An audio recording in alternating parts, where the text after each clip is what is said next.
Đến giờ học rồi con. Rồi. Vào học đi, vào học tiếng Anh đi, đến giờ học rồi đấy. Vâng.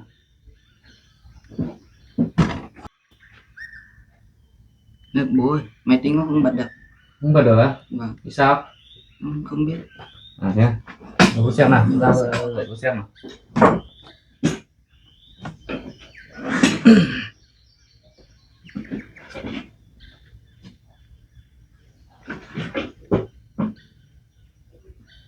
Ủa, sao không lên nhỉ? Dây lỏng đâu không?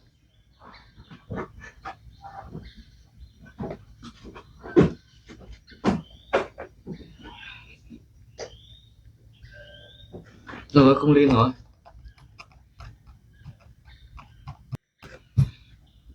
Không biết hỏng trục trặc đâu rồi hay là dùng máy của bố để học với con? Thôi, máy của con mới đăng nhập tài khoản rồi. À thế à?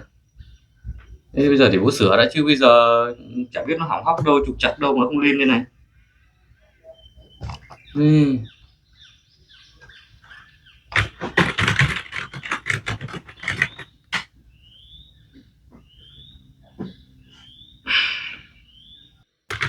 Cái máy này hỏng lâu chưa? Mới con không biết mới nó bật lên không lên. À thế à? Mới. Cái này để bố sửa xem nào, chứ bây giờ cắm lại cái dây rồi nhưng mà nó không lên thì để bố sửa lại xem nào nhé. Sợ muộn học của con mất thì thôi để bố sửa cho.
bố sửa xong rồi, xong cái bố ấy rồi nhá, xong cái bố lắp vào trong. Đây này, những cái dây này là máy á, thì để lâu ngày nó bụi bặm nó bám vào nó tiếp xúc nó không tốt. Bây giờ bố vệ sinh sạch sẽ đi, bố thường sẽ là lắp lại xong kiểm tra lại xem nó còn trục trặc chỗ nào, kiểm tra về vật lý thì không thấy nó bị cháy bị chiếc không chập ở chỗ nào rồi. Bây giờ chắc là do bụi thôi, bố vệ sinh sạch sẽ rồi giờ lắp nó lại. Trong máy tính thì đây cái khu này gọi là cái main qua, còn cái này nó được cứng, còn đây là con chip. Cái này quan trọng nhất là con chip hay còn gọi là con CPU. Đấy, cái này là cái trái tim của cái máy này. Đấy, thì giờ lắp thì nó có hai cái rãnh như này, hai cái khe hai bên cạnh như này, con hãy cho vào đúng khớp của nó, vệ sinh cho đúng khớp của nó, tấn xuống đặt lại. Rồi đây là cái cần gài lại cho để xong, hãy chưa tách ghép xong. Đây là lắp xong con chip, con CPU, được chưa? Có con ốc nào ở vị trí nào lắp đúng ở vị trí đấy, những cái dây nào tháo ra thì gắn vào đúng vị trí đấy. Mỗi dây nó có một rắc riêng, con cắn lệch không được, phải là các chân cắn đúng vào rắc của nó, đúng vào lỗ của nó thì cắn được. Đây dây trắng cắn vào rắc trắng, dây đen cắn vào rắc đen, đấy cắn vào đây để xong. Bố mấy cái bé bé Có thì ban đầu con nhìn nó nhỏ nó đối rắn như thế thôi, nhưng mà nó đồng bộ hết vào nhau rồi, cái vị trí nào vào vị trí đấy hết rồi. Đấy, cô sẽ hướng dẫn con từ từ thì con sẽ hiểu hết. Cứ học cái này học ngay một lúc làm sao mà học được, nhưng mà cứ học là từ từ là biết. Đây nha, con vặn con ốc này bố. Đấy, vặn lửa tay rồi ốc này. Đấy, con cứ cho vào con vặn từ từ hai tay, sử dụng hai tay để vặn, vặn chặt tay là được. Vào đi.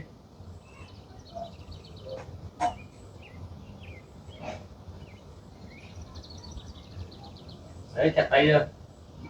Rồi thế là vừa bây giờ lắp cái khác nhá. Tạm thời như này là ổn cái phần mềm. Thì bây giờ đây bố cái quạt tản nhiệt, đây gọi là cái quạt tản nhiệt. Đây là cái tản nhiệt của nó, có trụ tản nhiệt của nó, có hiểu chưa? Đấy, thì giờ lắp vào đây nhá. Để đây cắm ngược vào đây, nó có cái khớp đây này. Đấy, nó cắm ngược vào đây.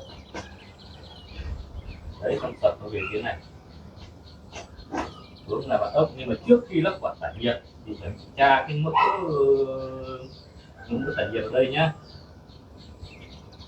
Và vào cái CPU này, tra một ít mỡ tản nhiệt ở đây.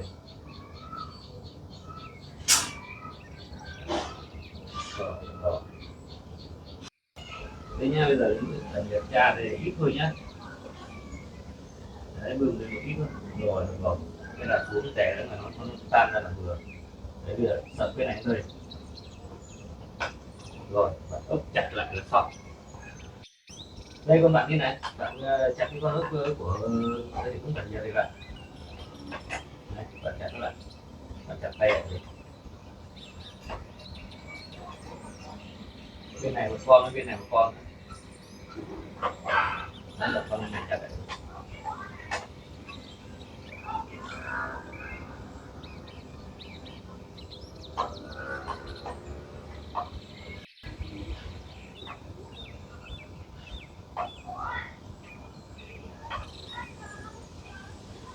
Đây là đây một cái nguồn đây, đây là cái nguồn này, nguồn của nó vẫn không lắp nhá, rất nhiều dây luôn, lắp nó vào khớp trước như thế này. Đây nhá, cái nguồn lắp này nhá, con sập đây này, đấy, sập đây thì nó chưa đúng lỏng này, con phải đẩy từ ngoài vào đó, sập vào đây, đấy, sập vào đây là xong. Ok, bây giờ tất cả các dây này thì cô hướng dẫn con đấu từng dây một. Đây dây nguồn này để đấu vào máy tính để cung cấp cho bên nhé. Dây mà nhiều dây là nhiều sợi đây này, đấu vào này máy này để cung cấp cho bên này.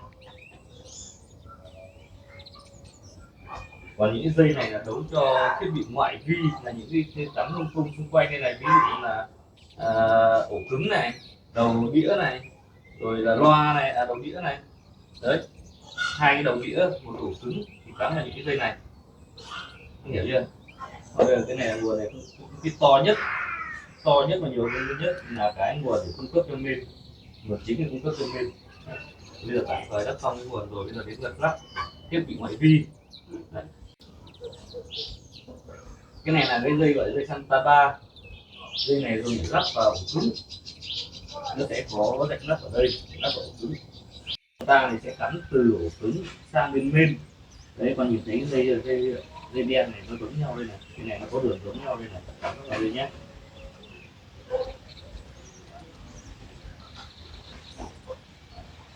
Đấy, thế là thấy toàn bộ phần ổ cứng là xong.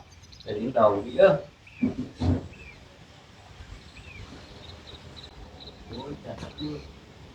Thì từ sáng giờ nó mưa không có đi làm được đâu, mưa chả đi làm được, con bố nhà có sửa máy cho con thế này. Đây cái này lắp đây nhé, để mà cạnh xong được cái một đầu cứng đầu đĩa.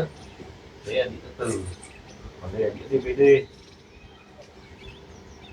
một máy thứ hai của đĩa. Đây cái DVD lắp vào đây, lắp vào như này không phải tới nhá. Đấy, kiếm tạch cái là được nha.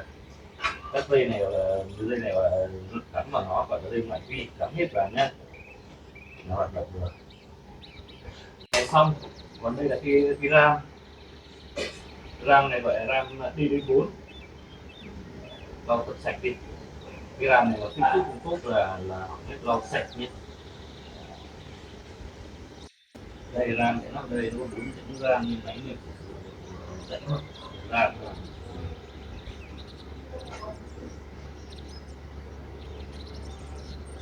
Đấy, vào đánh rồi cái đúng khớp của nó nhá, sai khớp là hỏng ram luôn đấy nhá, không là cấm đúng này, ấn tiêu sạch đấy được.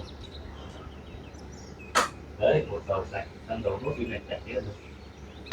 Đấy, sạch, ok, vậy là ram là được.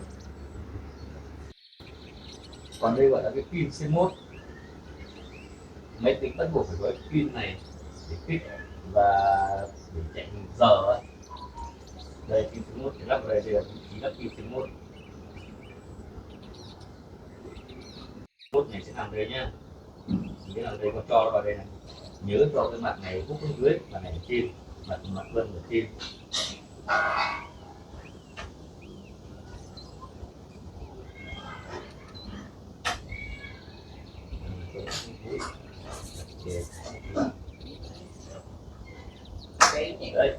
Đấy, cái đã xong hết rồi nhá. Bây giờ Vũ sẽ lên tới dây nguồn để thử xem máy hoạt động không.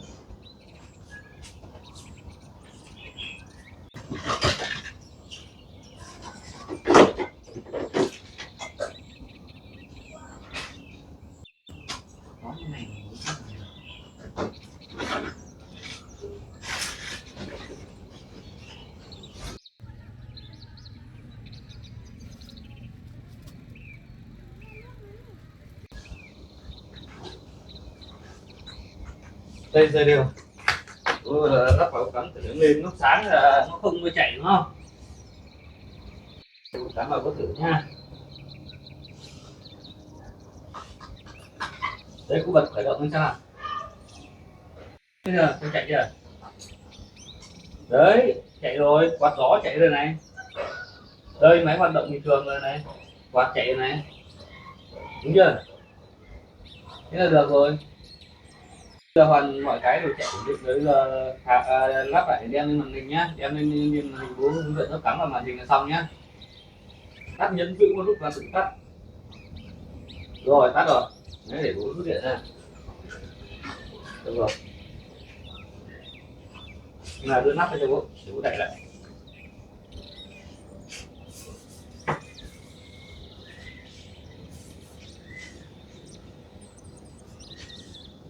Đây, nắp này sẽ rút về, nó có khớp về, hai cái khớp về, hai cái rãnh lỗ đây này, cắm nó vào hai khớp này này. Đấy, sập nó xuống được.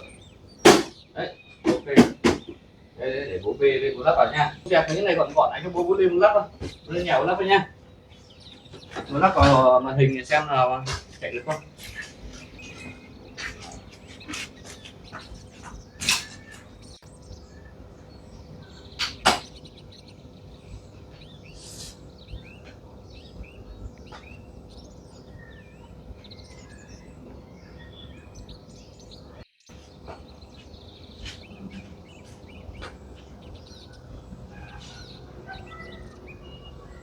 Bố ơi, lắp được chưa? lắp được rồi, xong rồi đây. Để bây giờ khởi động thử xem.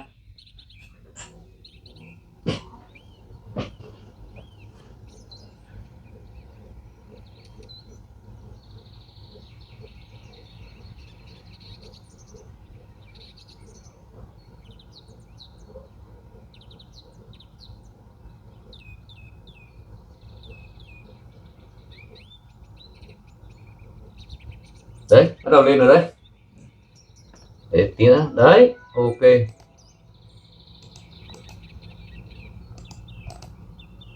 Này con sử dụng thử xem được chưa nào.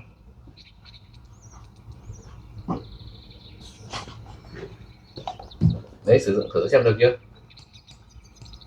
Con dùng cái gì cũng được, dùng vào một gì thì dùng. Và trò chơi của con thì vào xem nào.